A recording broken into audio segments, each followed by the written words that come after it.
تازہ ترین ویڈیوز کے لیے چینل کو سبسکرائب کر کے بیل آئیکن اور آل نوٹیفیکیشن پر کلک کریں تاکہ آپ کو ملے ہر خبر سب سے پہلے۔ ناظرین، معاشی بحران سے دوچار سری لنکا میں ایندھن کی قیمتوں میں مزید اضافہ کر دیا گیا۔ سری لنکن پیٹرولیم اور گیس کمپنی کا کہنا ہے کہ پیٹرول 22 اور ڈیزل 15% مہنگا کیا گیا ہے۔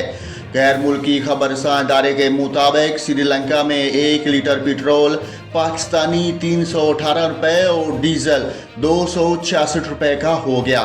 خیال رہے کہ سری لنکا کا 1 روپیہ پاکستان کے 58 پیسے کے برابر ہے۔ دوسری جانب سری لنکا میں غذائی بحران شدید تر ہونے کے باعث فوج کاشتکاری مہم میں حصہ لے گی، جس کے تحت 1500 ایکڑ بنجر زمین کو غذائی پیداوار بڑھانے کے لیے قابل کاشت بنایا جائے گا۔ غیر ملکی میڈیا رپورٹ کے مطابق سری لنکن آرمی نے جمعرات کو گرین ایگریکلچر اسٹیئرنگ کمیٹی قائم کی، جو ملک کے فوڈ سیکیورٹی پروگرام پر عمل درآمد کرے گی۔ یاد رہے کہ سری لنکا میں جاری بدترین معاشی بحران کی وجہ سے غذا، ادویات، گھریلو گیس، ایندھن اور درجنوں اشیاء کی قلت پیدا ہو گئی ہے۔